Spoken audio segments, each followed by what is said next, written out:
Ketika sampai di kota Al-Madinah Al-Munawwarah, ada seorang perempuan bernama Asma melahirkan seorang anak laki-laki bernama Abdullah, nama suaminya Az-Zubair ibn Al-Awwam. Maka anak yang baru lahir itu dibawakan kepada Rasulullah SAW. Rasul mengunyahkan kurma dan menyuapkannya, memasukkannya ke mulut Abdullah ibn Zubair ibn Al-Awwam. Ini salah satu bentuk sunnah membawakan anak, ibu membawa anak kepada Nabi, setelah Nabi tidak ada, membawa kepada al-ulama warasatul anbiya.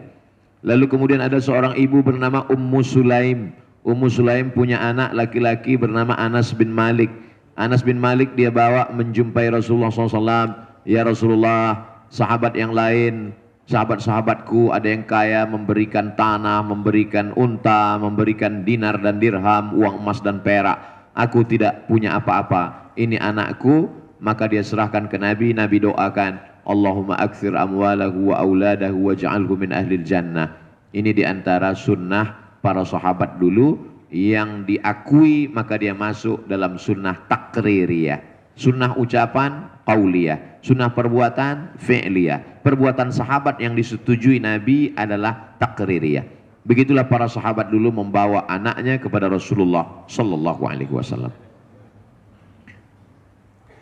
Ibu saya anak pertama, amat sangat memesankan. Dulu kalau libur sekolah, saya disuruh ngaji kepada kakek paman beliau, namanya Syekh Muhammad Ali.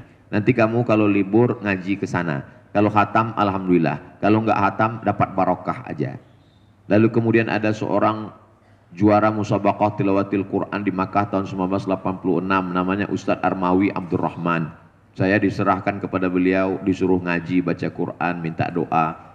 Itulah yang membuat saya sampai hari ini ketika ada ulama saya datang. Tidak saya lihat masalah umur dan usia, karena begitu kami dididik, diajarkan oleh orang tua kami.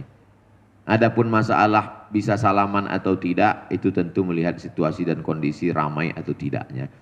Kalau Ustaz Somad ketemu orang kan mudah saja, itu kan sekarang. Kalau dulu, ketika kami tahu bahwa ada Syekh Yusuf Al-Qaradawi datang ke Mesir, dia tidak boleh datang, dia hanya boleh datangnya pada musim panas dan bicaranya di masjid hanya masalah keluarga, masalah politik enggak boleh.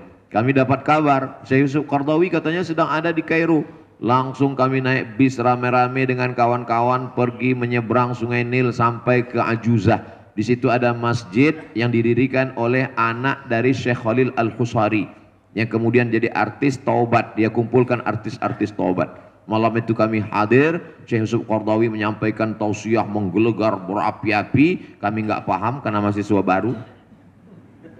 Dan setelah beliau selesai acara, kami rebutan air minumnya, dan semua yang rebutan itu orang Indonesia.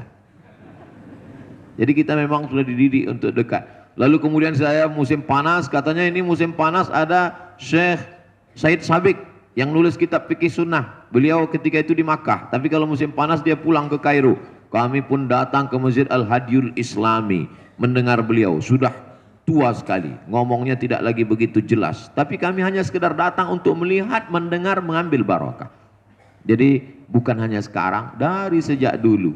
Begitu juga dengan para masyayikh siapapun itu, kalau datang untuk mendengar musyafahah, mendengar riwayat-riwayat dari mulut mereka, kalau kebetulan ketemu bisa dekat ijazah dan lain sebagainya. Itulah yang saya lakukan dari dulu, dididik orang tua sampai hari ini. Sehingga kalau ada ibu-ibu membawa anaknya, mendekatkan dengan majelis ilmu, itu sesungguhnya adalah pendidikan pelajaran yang luar biasa. Itu berkesan dalam hati dan pikiran mereka, dan mendoakan para alim ulama. Wallahu a'lam bishawab.